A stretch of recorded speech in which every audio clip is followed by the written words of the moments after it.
Coucou les merveilles, c'est Chloé. On se retrouve pour un tirage en synchronicité avec le tarot des belles créatures. Donc je vous laisse vous concentrer sur une question que vous aimeriez poser au tarot. J'ai tiré une carte à chaque fois, donc vous allez avoir une créature qui va venir vous conseiller, vous raconter une histoire aussi, parce que c'est un tarot qui raconte des histoires. Donc je vous laisse vous concentrer et choisir la carte qui vous attire le plus. La première est ici, la deuxième au milieu et la troisième là. Je vous laisse faire votre choix et on va voir. Alors, si vous avez choisi la première carte, on a un cavalier de bâton qui arrive et qui nous parle de désir. Donc au niveau de la créature, on voit que c'est un centaure. Donc les centaures, c'est vrai que moi j'y associe vraiment l'énergie du feu, une certaine virilité même.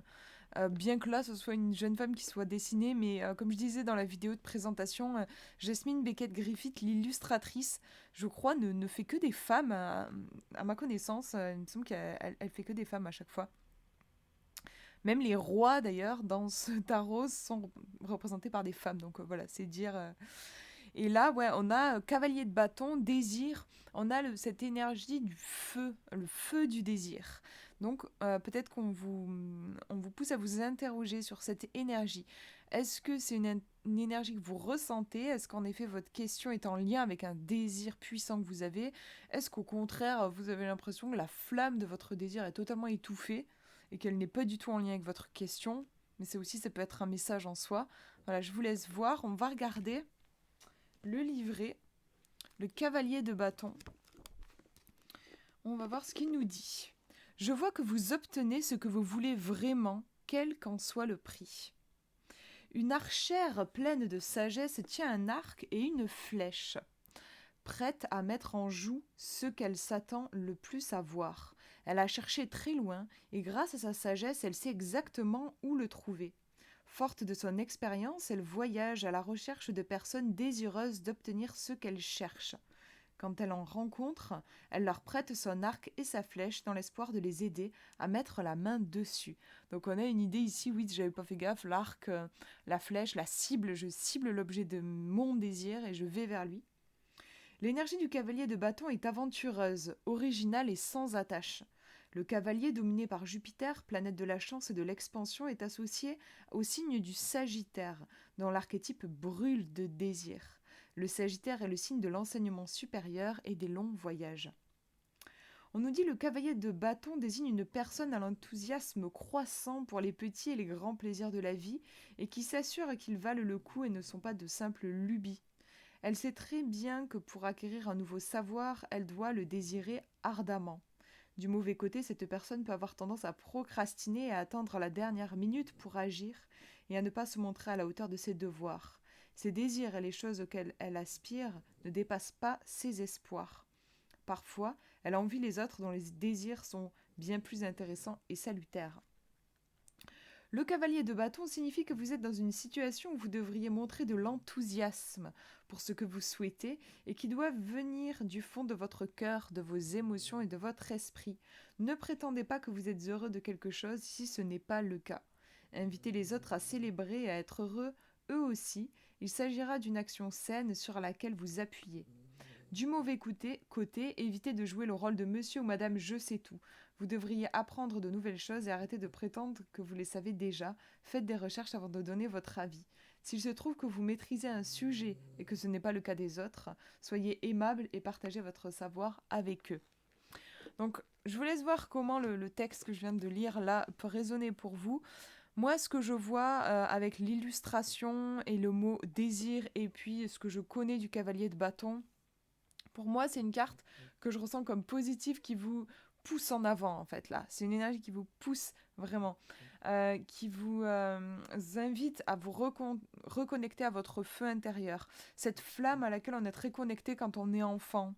Je veux ça s'enflamme à l'intérieur de moi, je trépigne d'impatience, j'ai envie. C'est une énergie de vie en fait qui va pouvoir vous pousser et notamment vous permettre de traverser vos angoisses et vos peurs.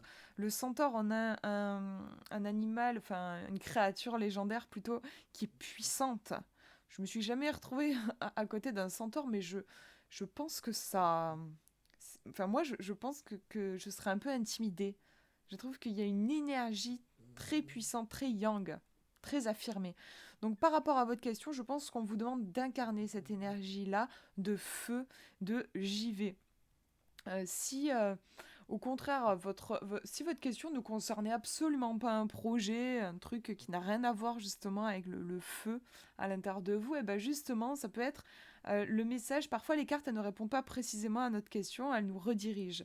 Et si, par exemple, je sais pas, vous avez posé une question toute tristounette, euh, quelque chose de difficile, et ben là, le fait que vous ayez tiré le cavalier de bâton, c'est peut-être une façon pour le tarot de vous montrer que vous vous êtes éloigné de votre flamme et que c'est pas dans cet espace-là que vous trouverez la paix et le bonheur, mais plutôt en vous reconnectant à ce qui vous fait vibrer. Reconnectez-vous à ce qui vous fait vibrer avec cette carte. Voilà pour cette carte-là. On va regarder la deuxième. Si vous avez choisi la numéro 2, on a le 4 de Pentacle qui nous parle d'avidité.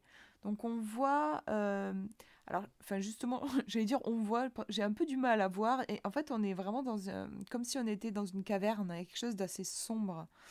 On arrive juste à voir une jeune fille qui tient un énorme crapaud.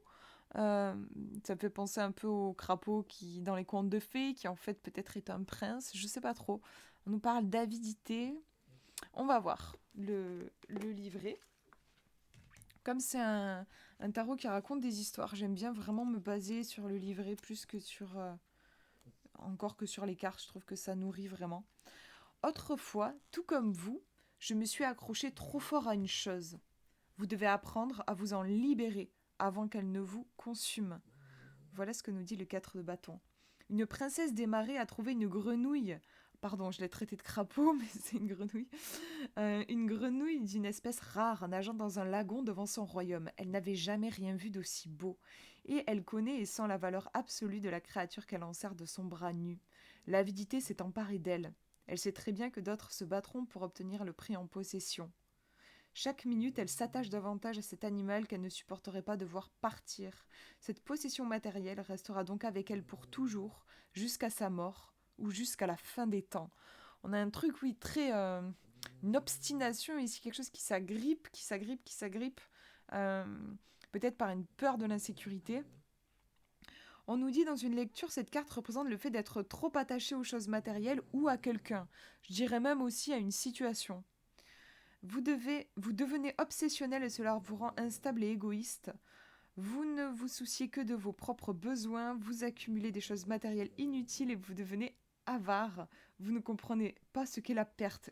C'est violent là, la façon dont c'est écrit c'est violent. Je vais vous faire une traduction parce que là je trouve ça un peu dur comment c'est formulé. Là pour moi le 4 de Pentacle vous montre que en fait vous êtes probablement très tendu, très stressé. Euh, il y a une peur de l'insécurité. Et quand je dis insécurité, c'est pas forcément une peur d'insécurité matérielle. Ça peut être une vieille angoisse qui remonte à l'enfance, à la petite enfance. Cette peur de presque irrationnelle, en fait. La peur d'être blessé, la peur d'être agressé, la peur presque de la vie elle-même. On a une carte ici, en fait, pour moi, qui montre un comportement, en effet, de je m'agrippe, mais ce comportement, c'est une conséquence d'une extrême sensibilité, en fait.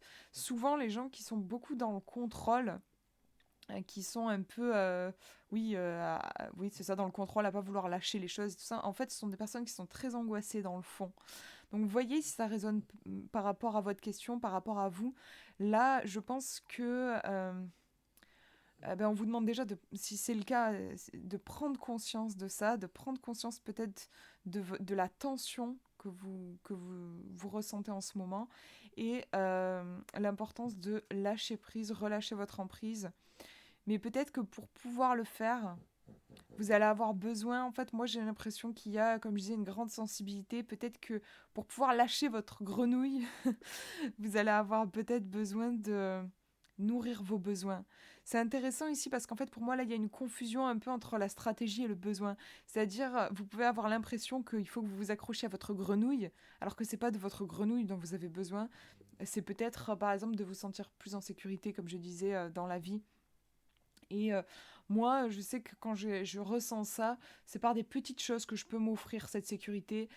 Par exemple, me prendre un bain chaud, boire une tisane avec du miel, des trucs qui sont réconfortants en fait pour moi. Aller me promener avec mon petit chien, côtoyer des animaux, caresser un animal, écouter mon chien ronfler, des trucs comme ça. En fait, ça va nourrir mon besoin de sécurité et quelque chose qui est tout doux en moi et qui actuellement se sent fragile et qui s'accroche en fait. Voilà, donc je dirais peut-être que vous avez besoin de douceur, en fait, tout simplement.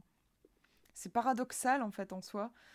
Quand on a besoin de douceur, souvent, on peut s'endurcir. On s'accroche, on devient tout dur. Les personnes, souvent, qui sont toutes dures, toutes rugueuses, en réalité, c'est des personnes très sensibles qui ont été blessées. Donc, voilà, voyez si ça peut résonner par rapport à vous, à votre question. Et on va regarder la dernière carte maintenant. Si vous avez choisi la numéro 3, on a la carte des amoureux qui nous parle ici d'ultimatum. Alors je vois pas très bien ce qu'il y a. C'est comme un tableau, on a un ange ici avec... Est-ce que c'est un ange et un être humain? On dirait un ange et un être humain. On a un visage qui se découpe ici. On a vraiment l'impression d'être dans un tableau. On va regarder ce que ça nous dit. Dans le livret, la carte numéro 6. Arrêtez-vous et levez les yeux. Vous voici arrivé à un carrefour. Vous devez prendre une décision. Une histoire tabou d'amour, de passion et de luxure animée d'un désir endiablé d'extase entre une créature mythique et un être humain s'est manifestée. Mais ces deux amants font face à un terrible problème. Leur chemin se sépare en deux. Dans toute sa grâce, l'esprit les a rassemblés et encouragés à céder à leur soif physique l'un de l'autre pour ne devenir qu'un. Pendant ce temps, la législatrice des mariages les pointe du doigt, jugeant leur histoire obscène et vulgaire, et exige qu'ils se séparent sous peine de subir un châtiment corporel. Ils plongent alors dans les yeux l'un de l'autre, brûlant d'un désir charnel ardent, prêt à les affaiblir et à les consumer. Écoutant l'esprit, le sphinx referme ses griffes sur son amante, le cœur battant, alors qu'elle gémit et halète en lui demandant de ne pas la quitter. C'est hyper torturé cette histoire. Le guerrier préfère obéir à la législatrice et se retient de céder aux avances de son amante.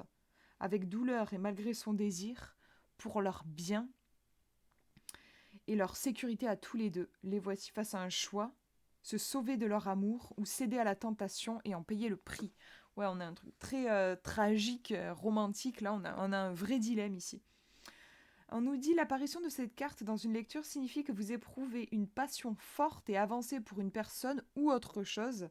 Par exemple, un hobby, ça peut être une situation, n'importe quoi, hein, qui vous intéresse. La meilleure stratégie consiste à suivre votre cœur. Vous avez besoin de vous unir à quelque chose ou à quelqu'un que vous pouvez aimer. Rappelez-vous que vous pouvez aimer à tous les niveaux et à différents degrés. Cette carte signifie également que vous êtes arrivé à un point où vous devez affronter une situation et prendre une décision définitive. Il y a plusieurs choses dans cette carte, plusieurs thèmes en fait. Il y a l'amour et le choix. Et un choix, j'ai l'impression qu'il est difficile parce que on a une énergie, cette énergie d'amour qui est absolue, qui est énorme, qui nous dépasse. Donc c'est un truc qui dépasse complètement le cadre. Et en même temps, on doit faire un choix. Donc là, le choix, on est dans quelque chose de limité, de terrestre, de concret. Donc on se retrouve avec un truc énorme et on doit trancher dedans et faire un choix. D'où l'idée en fait de douleur, de c'est difficile, c'est compliqué, c'est un dilemme. Mais on est incarné, donc à un moment, il va falloir le faire ce choix. Donc par rapport à votre question, oui, la carte des amoureux dans le tarot nous montre bien qu'on est ici face à un choix. On vous conseille forcément ici de faire un choix du cœur. Néanmoins, il va falloir le faire ce choix. C'est-à-dire, il y a cette idée, c'est bien d'être dans l'amour, dans la spiritualité, dans ces énergies très élevées, oui, mais que ça ne vous empêche pas, en fait, de faire des choix concrets, d'être bien ancré dans la matière. On a, je trouve, ces deux énergies, moi, que j'entends en tout cas quand je lis l'histoire, qui ont besoin de se rencontrer. Et c'est pas la chose la plus facile du monde, voilà. Donc par rapport à votre question, suivez votre cœur, écoutez l'amour.